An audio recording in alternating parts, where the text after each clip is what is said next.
Hello friends, welcome to my channel. और आज जान लेते हैं कोरोना वायरस के बारे में। न्यूज़पेपर में आ रहा है, घर के भीतर हवा से फैल सकता है कोरोना। न्यूज़पेपर का नाम है दैनिक जागरण। तो इसको लेकर जागरूक होना बहुत ज़रूरी है कि क्या है कोरोना वायरस। धीरे धीरे ये तेज़ी से फैल रहा है। 200 से ज़्यादा वैज्ञानिकों ने हवा से संक्रमण का दावा कर दिशा निर्देशों में बदलाव का किया था आग्रह। जनेवा। हवा से कोरोना वायरस फैलने के दावे पर विश्व स्वास्थ्य संगठन WHO ने नई गाइडलाइन जारी की है। संगठन ने कहा है कि किसी बंद जगह में हवा से यह वायरस फैलना संभव है। हालांकि बड़े पैमाने पर हवा से संक्रमण फैलने के दावे की WHO ने पुष्टि नहीं की है। WHO ने कहा, कुछ रिपोर्ट में यह कहा जा रहा है कि कमरे के भीतर बंद जगह में हवा में मौजूद एरोसोल के जरिए कोरोना का वायरस एक से दूसरे व्यक्ति में जा सकता है। म्यूजिक क्लास, रेस्टोरेंट में भोजन करते हुए और फिटनेस क्लासेस में लोगों के संक्रमित होने की आशंका जताई गई है। हालांकि WHO ने इस मामले में और शोध की तत्काल आवश्यकता बताते हुए कहा कि हवा से संक्रमण फैलने के मामले की जांच होनी चाहिए। ताज़ा प्रमाणों की समीक्षा के आधार पर WHO ने कहा कि अभी तक यही माना जाता रहा है कि लोगों के बीच प्रत्यक्ष अप्रत्यक्ष संपर्क से ही कोरोना का संक्रमण होता है। संक्रमित व्यक्ति के खांसने, छींकने, बोलने के दौरान निकली ड्रॉपलेट्स, लार आदि से या किसी संक्रमित सतह से संपर्क में आने पर अन्य लोग संक्रमित हुए। उल्लेखनीय है कि कुछ वैज्ञानिकों ने WHO को पत्र लिखकर हवा से संक्रमण फैलने का दावा कर इस वैश्विक संस्था के दिशा निर्देशों में बदलाव का आग्रह किया था। एरोबायोलॉजिस्ट के नाम से जाने जा रहे वैज्ञानिकों के समूह ने अपने निष्कर्षों के आधार पर बताया था कि किस तरह यह महामारी हवा से फैल रही है। डॉक्टर एंथनी फासी ने जताई आशंका।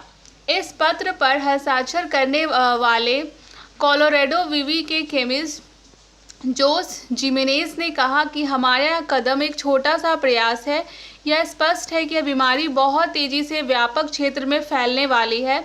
ज़्यादातर मामलों में एरोसोल के से संक्रमण हो रहा है।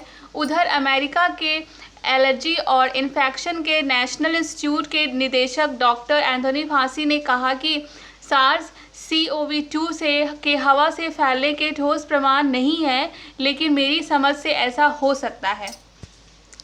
और एक दूसरा न्यूज़ है कोविड-19 को लेकर कि कोविड-19 के खतरे को कम कर सकती है टीबी की vaccine.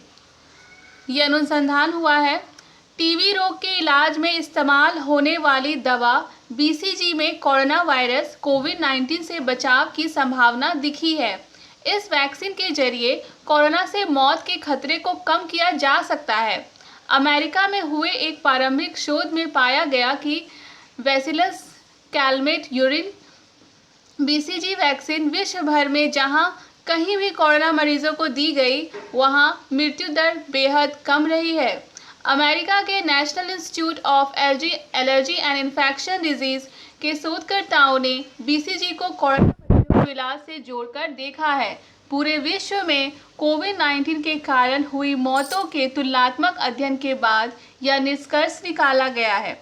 Online science journal national academy of science of USA में प्रकाशित इस शोध के अनुसार शोधकर्ताओं ने पाया कि पेरनाम्बुको, रियो डी जनेरियो, मैक्सिको के साओ पालो और मैक्सिको के मैक्सिको सिटी समेत लैटिन अमेरिका के अलावा अमेरिका के न्यूयॉर्क, इलिनोइस और फ्लोरिडा के मुकाबले बहुत कम मौतें हुई हैं। इस कारण बताया गया है कि जहां कहीं भी मृत्यु दर कम पाई गई, वहां कोरोना मरीजों को टीबी की वैक्सीन दी गई। वर्जीनिया के college of natural resources and environment में असिस्टेंट प्रोफेसर लुइस एस्कोबार ने इस बात पर रिसर्च की कि कुछ विकासशील देशों में अमेरिका के कुछ राज्यों से कम मृत्यु दर केस ऐसे हैं, जबकि वहां आबादी ज़्यादा भी है और घनी भी। जिन देशों में कोविड-19 की वजह से मृत्यु दर कम है, वहाँ लोगों की उम्र, आय और हेल्थ केयर सुविधाओं को लेकर भारी विविधता थी। लेकिन हालांकि इन सब में एक चीज़ समान थी, टीबी का वैक्सीनेशन प्रोग्राम। टीबी, ट्यूबरकुलोसिस या तपेदिक की दवा बीसीजी आमतौर पर अमेरिका में इस्तेमाल नहीं होती। विश्व स्वास्थ्य संगठन WHO के मुताबिक यह बीमारी विकासशील देशों में ही सबसे ज़्यादा होती है।